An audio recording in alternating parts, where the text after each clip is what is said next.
Today for sentencing, defendant was last before Your Honor on October 15th of 2025, where he pled guilty to count 1, identity fraud, a felony of the 3rd degree, count 4, forgery, a felony of the 5th degree, and count 5, identity fraud, a felony of the 4th degree. At that time, a pre-sentence report and victim impact statement were ordered. The state's understanding that a victim impact statement as well as a pre-sentence report have been completed and provided to the court, and that all parties are prepared to go to sentencing at this time. Thank you. Thank you, Mr. Levy. Good morning, Your Honor. May it please the court. Your Honor, my client stands before you having accepted responsibility for his actions, entered guilty pleas. He has made an admission as part of his pre-sentence investigation report. He also made an admission at the time of the incident to police. Your Honor, my client had significant restrictions on his driver's license. He was not able to obtain a valid license and ended up obtaining 2 vehicles. One was obtained for his co-defendant, which she paid for in full. The other one, he used a identification that wasn't his, ultimately, which with I think a worse credit score than he would have had, but a valid license nonetheless to obtain a vehicle and financing for a vehicle. He did put $5,000 down on the vehicle. It indicates that he made approximately $5,000 of payments for repairs, which may have included a new battery. Your Honor, and he did make payments on the vehicle, took the vehicle in for service and the like. Unfortunately, while there for service, he did also obtain a loaner in that name, but there was no damage. I don't believe there's any restitution. The vehicle was recovered, as discussed in chambers, with the money that was paid on the vehicle, that there was no economic damage and may have actually been an economic surplus. Not that that in any way excuses his actions. But Your Honor, this isn't a case where he got a vehicle in someone else's name, beat the vehicle up, drove it, left it in a ditch somewhere, and moved on to harm the next person. He certainly was wrong in what he did, but he was trying to make payments. I don't think he had any intention to cause any negative impact to the victim, even though it did. And Your Honor, he accepts responsibility. He's apologetic for that. That certainly wasn't what he was looking to do. He was just trying in any way to obtain a vehicle and pay for it. Your Honor, he is working and has been working through Juergens, and we had some discussion, and maybe my client could clear that up. Initially Juergens, which placed him at Mid-Forge West, and he is through them and through tuition assistance enrolled in Tri-C in engineering school to start the spring of 2026, so shortly here. He's managing his diabetes. He's also arranging and helping to financially support his mother, who's a stroke victim, in nursing facilities. Your Honor, he has cleared up his driver's license and is now valid, which I know is a significant hurdle, and there were a number of financial obligations and other obligations he needed to meet in order to do that. He's working, he's making a nice living, he's enrolled in college. I believe that while there were past offenses and past transgressions, that he does finally have himself in line. He is on community control out of another county. Your Honor, I believe that we would request that this court would consider the principles and purposes of felony sentencing and find that the least restrictive sanction that would protect the community and punish and meet all of the factors and obligations would be a period of community control. A prison sanction in this matter would essentially halt all of the progress my client has made, and he'd be released in a much worse situation, as opposed to somebody who finally does have their life back in order, took responsibility for his actions, and is trying to do the right thing. If this court would consider community control, even if that be with local time, my client would request an opportunity for work release and educational school release to allow him to continue to meet his obligations. And if local time were imposed, he would request an opportunity to turn himself in 30 days after getting his affairs, especially his mother and the like, in order.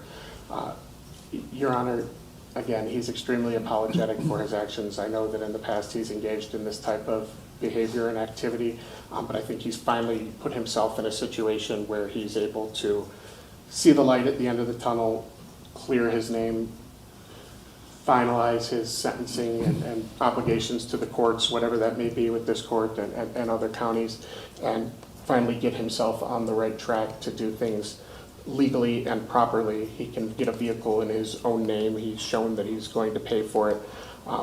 And as he gets older, grows up here, Your Honor, I think he certainly realizes he needs to live a law-abiding life. Thank you for the time this morning, and thank you to prosecutor and probation department as well, and Your Honor. Thank you. Mr. Shorter, what do you want to tell me before I impose sentence? Sorry, Your Honor, I'm a little nervous, but first and foremost, I would like to apologize to the victim, Carl Johnson, who was my cousin, and I'm mostly disappointed because we had a great relationship. Your Honor, and I may have ruined it. But yes, Sounds like it from the victim impact statement I got from him. But yeah, pretty much in the last 6 months to a year, completely turned my life around. I'm working nearly 60 hours a week. I'm asking for overtime. I don't have a vehicle yet. I'm saving money. I'm walking to work to save on, saving from Uber and Lyft, ride sharing. I'm doing my best, Your Honor. I've set up payment plans and paid off all my fines and costs to get my license back valid. With working, I'm sorry. My job have a perfect attendance at my job, and it offers tuition reimbursement, which I applied for, and I'm scheduled to go next semester in spring. I'm really just ready to put all this behind me, Your Honor, and I ask the court to please acknowledge my progress, and please allow me to be able to maintain my stability that I worked so hard for, Your Honor. Again, I apologize to the court. Where do you work? At Mid-Ford West, it's we make axles for Ford. I'm a CNC machinist. How long have you been working there? Give or take with this company, Jergens is the temp agency, but give or take with Midwest Forge, maybe 6 months. Okay. Did you get that job through a temp agency? Yeah, And what was the temp agency's name? Jergens. Where did you work before that? It was a job called Press Right. It was also CNC machining. Where's the temp agency located? 152nd in Waterloo, Cleveland, Ohio.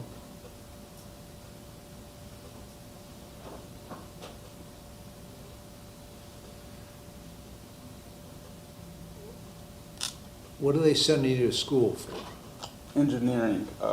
Right now I'm just a CNC machinist, but engineering will help me be more troubleshooting to the machines. And Okay. Are you hired permanent at Midwest? as of now, yes, I just recently was hired into the union. Okay. So if that's the case, it tells me that you have a level of intelligence that is beyond the people that normally come here. I agree. So why have you been screwing around for the better part of 10 years now? To be honest, Your Honor, I dug myself in a hole, and Right, the question was why you did that. If you're Right. this smart, why were you doing this stuff? Because you've been here before, right? correct. Finances, Your Honor. Like I wasn't the best with it, and at the time I tried to cheat, and it was easier for me to get the vehicle the way I did versus pay off all my license, which I should have did from the beginning. Well, temporarily, it was easier. Yeah.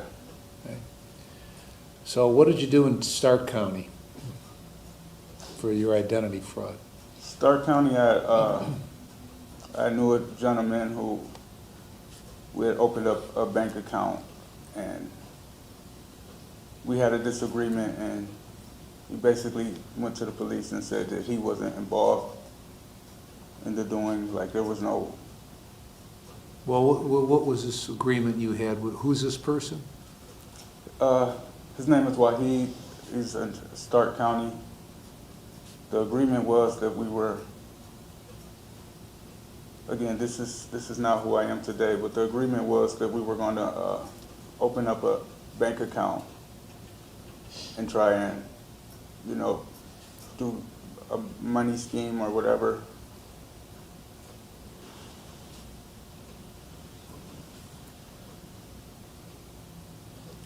Well, that's not what the police report says. It says the guy lost his wallet and then discovered a bank account was closed. And then it was reopened, and his direct deposit check was going to the new account.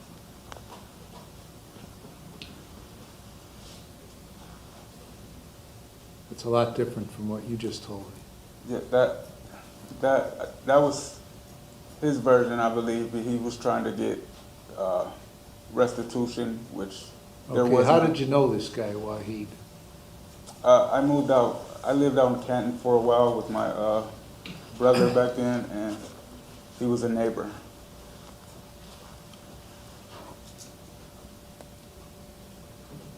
So,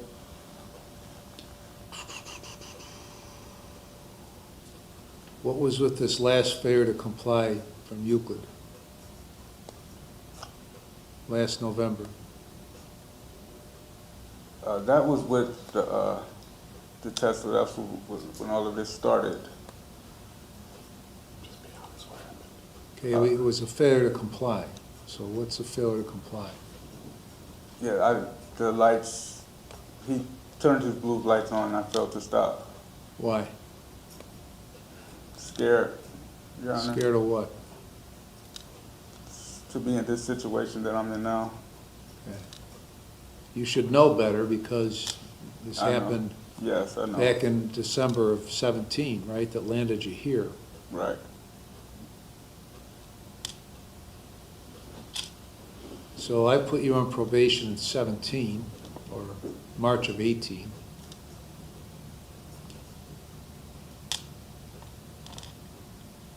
Violated for smoking pot.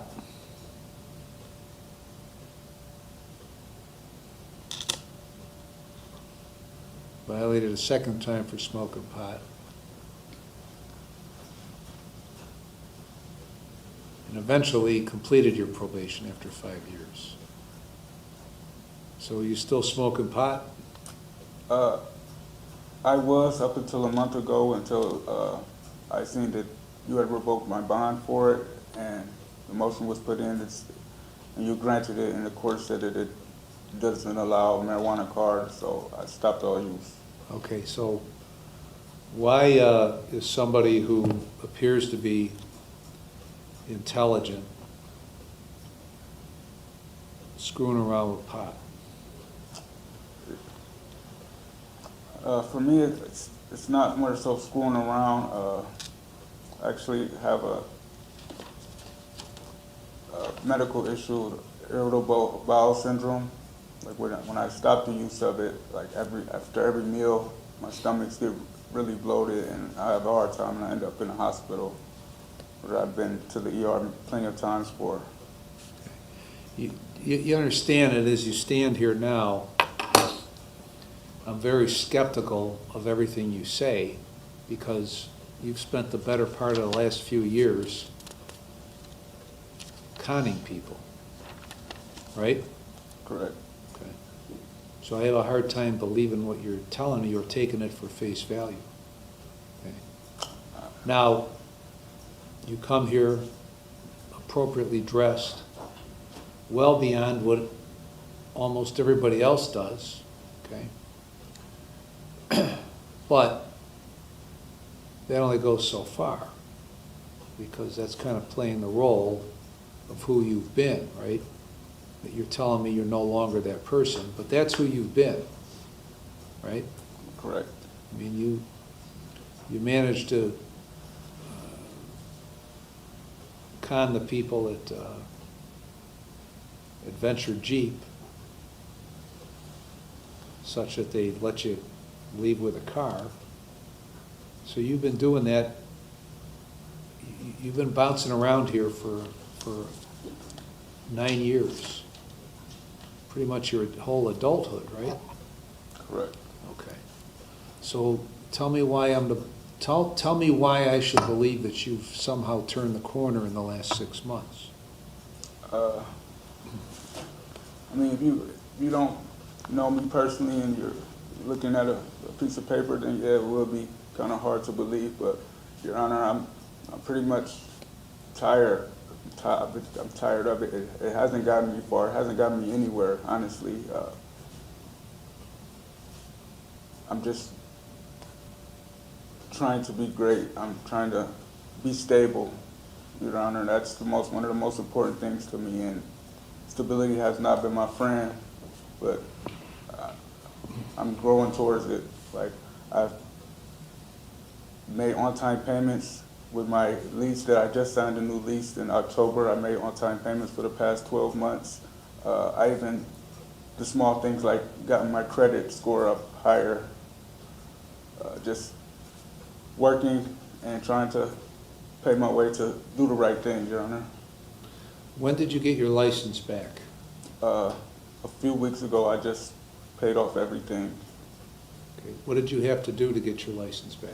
I owed court, I owed Willoughby, I owed the BMV. I had to take a driving course program, maybe, I think it was 12 hours or something like that online. I had to take a driving course. I completed that, but mainly I had to pay. How much altogether, roughly? Probably close to about $7,500. Okay. Well, that certainly proves something, right? And that's what you have to do, is prove things, not talk about what you're going to do, but actually do it. Okay? So you managed to do that. Right. Okay, so that's obviously a positive in your column. What effect did this have on Carl?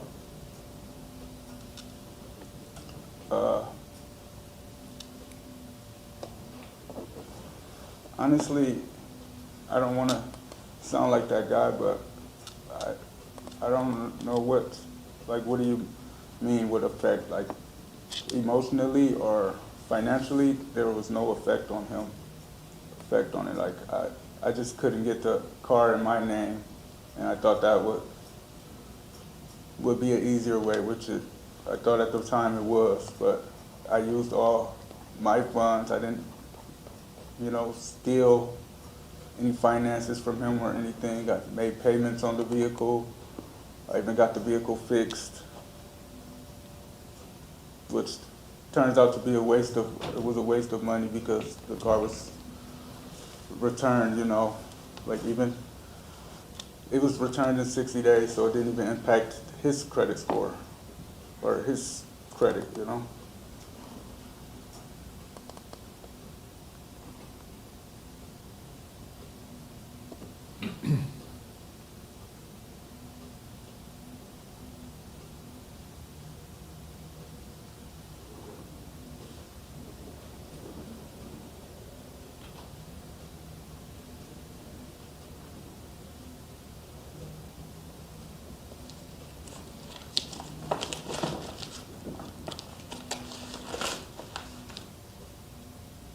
So you don't know what effect it had on Carl? No, He's been under no contact anyway. correct. Your Honor, he's been under no I contact. understand that. Well, it did have an effect on Carl. Now, you didn't think about that when you were doing this, right? That didn't concern you at all.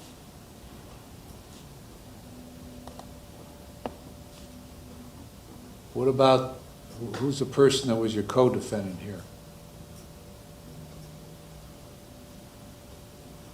What about her? Who is she? Oh, at the time she was my girlfriend. Okay. And what happened with her case? I believe she got community control and some jail time. Right.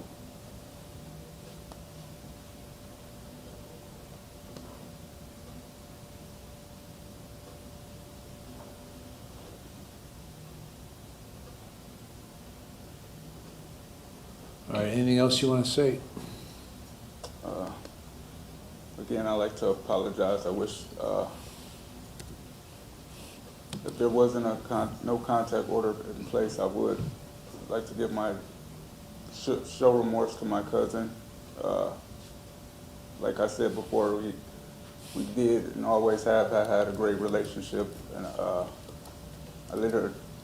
screwed my license up and tried to look for the next best way out without having to spend so much money at the time. And so I just want to apologize to him for sure. If I ever get a chance to, that's what I will do. All right, have a seat.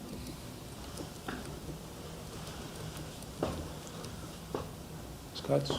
Thank you, Your Honor. First, I want to clarify the facts. There was some confusion as to what was said earlier about what occurred. So the defendant actually went to the BMV in Wickliffe on 2 different occasions to get identification cards in Carl Johnson's name with the defendant's picture and address, but Carl Johnson's name and information. The first ID, I believe, expired, and then he had to get a second one.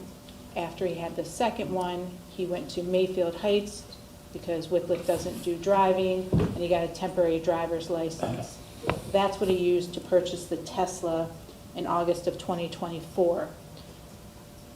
So the co-defendant is for the Tesla, not what was mentioned for it being the Buick. So when he went to buy it using Carl Johnson's name, he did not qualify for a loan. So that's when he called Ms. Toomer to come up for her to co-sign. She did sign her own name. The defendant, Mr. Shorter, signed Mr. Johnson's name and used that not accurate ID or temporary permit. So the loan was still in Carl Johnson's name. It is my understanding that Mr. Shorter was paying on it, but it's still in Mr. Johnson's name that he would have had that, as well as anything that is connected to the identification card or the driver's license. Then he went back to Mayfield Heights and got an actual driver's license after he completed his temp. After that had happened, he then went in October of 2024 with another female, a Jasmine Liggins, to purchase a vehicle in Paynesville Township. Now that vehicle was for Ms. Liggins. She paid the full amount. She didn't sign anything. The defendant signed again as Mr. Johnson. So she was not charged with anything as a co-defendant. That was quickly taken out of Mr. Johnson's name because these titles were all in Mr. Johnson's name. So whether you want to say there was financial issue or not, he didn't pay on those loans, but he has a lot of things that are attributed to his name that he had nothing to do with. He did not have a driver's license. He had an identification card. I know the BMV was attempting to get him a new driver's license or ID number because that travels with you through your life. And Mr. Shorter has skewed everything that is shown on his record. During the time frame that he was driving under Mr. Johnson's name, he was stopped and did have some sort of traffic ticket. He did pay it, which thankfully meant that Mr. Johnson didn't get a warrant for not knowing about it or doing anything. But it is still on Mr. Johnson's record. The other thing with Mr. Johnson, I don't know if he has been diagnosed with or not, but he does have difficulty and struggles in life, whether he's on the autism spectrum or has other mental illness aspects. This has affected him more than it might somebody who didn't have some of those issues. His brother helps him with a lot of his living. He was our contact person a lot of the times to get a hold of Mr. Johnson. Mr. Johnson did a victim impact statement. It's my understanding he's been struggling to clear up to get an ID that is only attributed to him and is not connected to what Mr. Shorter has put on paperwork and has been caused to be contributed or attributed to Carl Johnson. So he was very upset to find out that his own family member had done this to him. He has indicated that he has been traumatized and hurt and overwhelmed by all of this. People are trying to help him to figure this out, and it appears that that is very overwhelming and hard for him to deal with.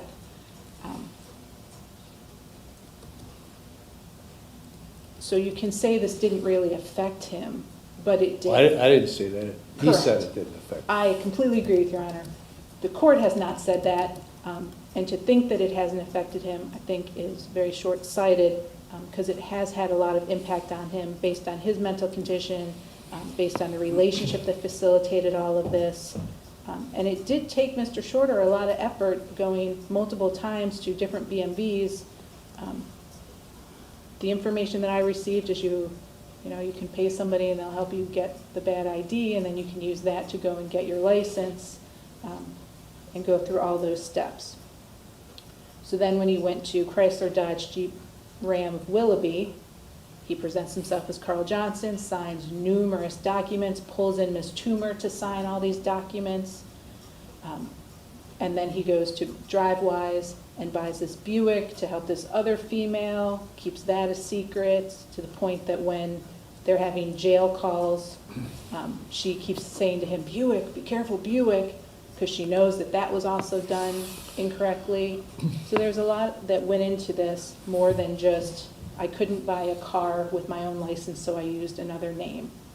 It's much deeper than that. The Euclid Police Department did a lot of investigation and turned it over to Willoughby Police Department as well. So this is much more serious than it seems to be presented at this time from the defendant. And it is an F3 as well as 4 and 5. He does have a criminal history. He has juvenile adjudications as well. In 2010, he has a felonious assault. It's indicated to be a felony of the 3rd degree. He was an adult. 2011, a criminal damaging. In 2015, a theft. As an adult, he started his criminal history in this court, 2018, with a failure to comply, F3, and an improper handling of firearms in a motor vehicle, a felony of the 4th degree.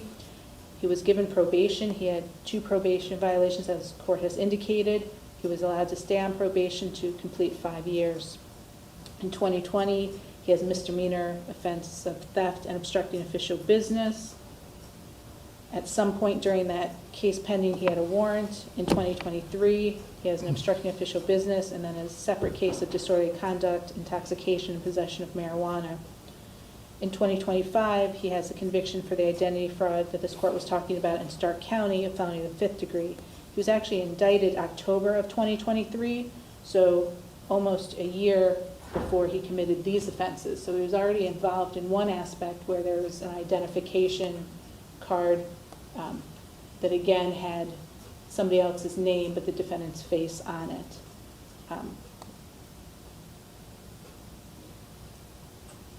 So he is on probation on that case, and then what started Euclid being aware of what was going on here is he has a failure to comply, which was reduced to a misdemeanor in Cuyahoga County, which is when this Tesla, he was pulled over in the Tesla eventually, had a lot of interaction with law enforcement at that time that was negative on scene. And then as they were looking into the Tesla and the information, they found out that his ID and everything was not proper.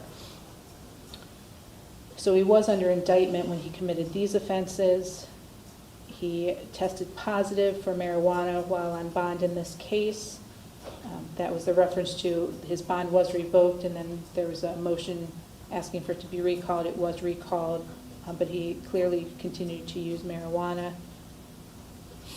So the extent of what happened here and the effect it had on multiple people and the number of people he deceived through this process, through the BMVs, through the different dealerships, his cousin, all of those is much more extensive than seems to be wanted to be presented. So we do feel that with his prior criminal history, the prison is consistent. The question is whether he's amenable. State's not going to deny that getting his driver's license and a job are positive things, but that doesn't change what he did to other people, how he's lived his life up until, according to him, 6 months or so ago.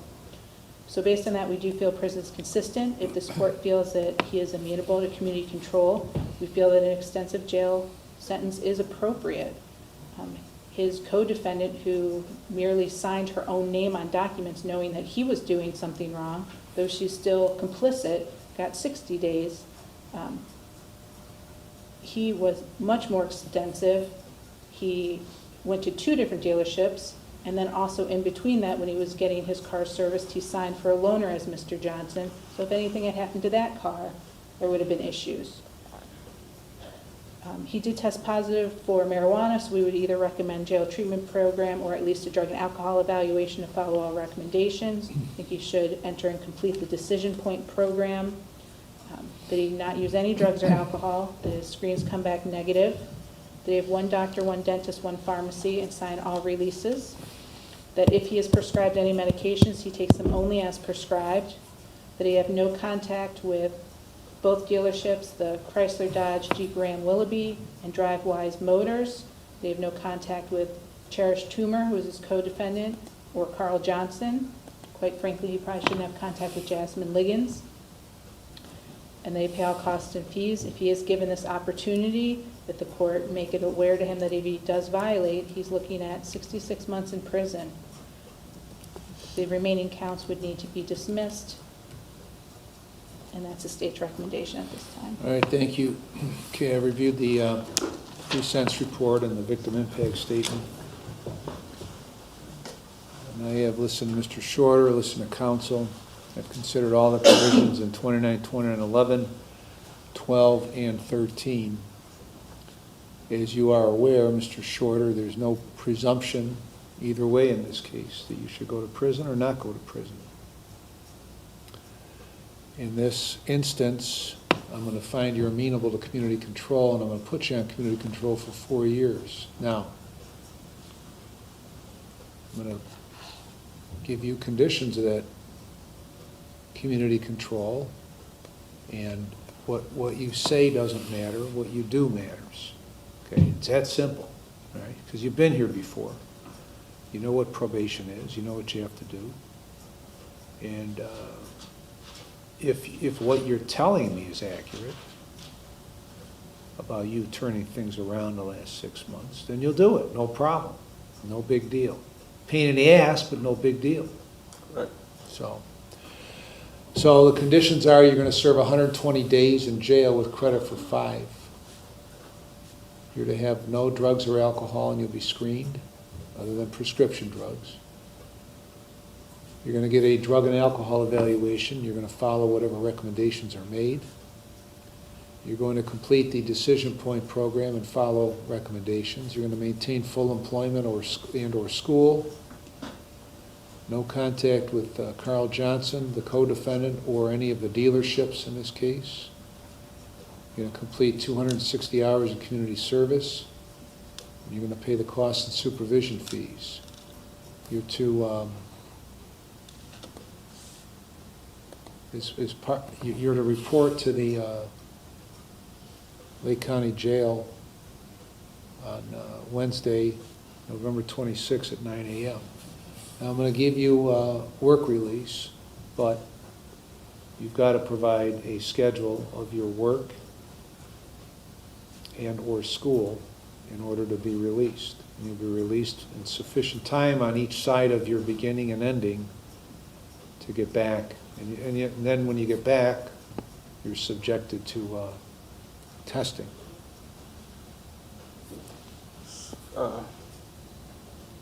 Suppose my job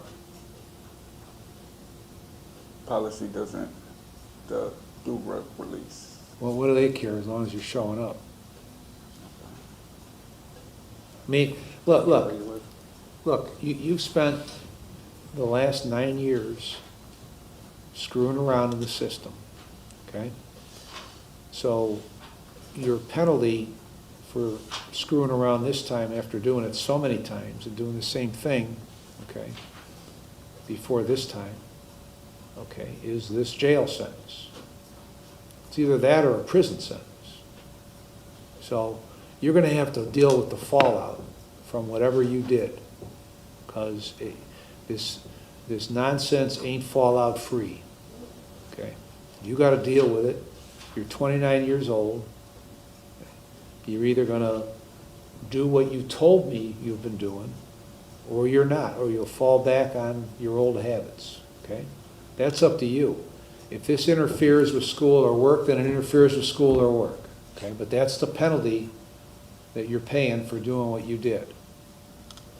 You're not penalty-free here. Understand? Yes, I understand. Now, if you don't comply, then the state files a motion to terminate your community control, and if I find that you violated, then there's 66 months in prison waiting for you, okay? So, once again, you figure out how you want to live your life.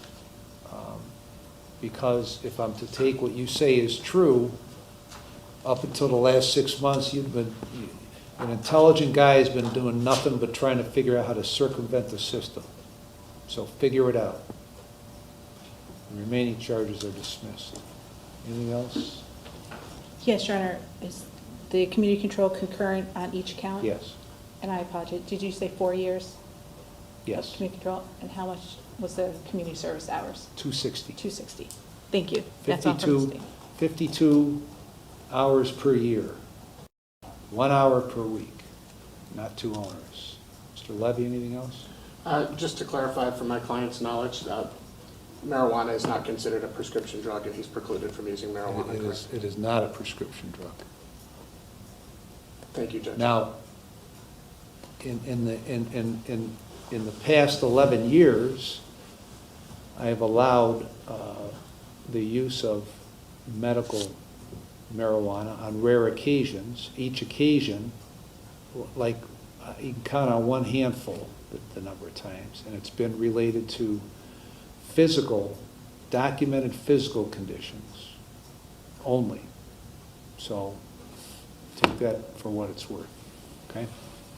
Thank you, Judge. Yeah, We'd also ask for no contact with the co-defendant. I said that. Did you say the co-defendant? Carl Johnson, co-defendant, and the dealer. Oh, I didn't hear co-defendant. All right, thank you. All right.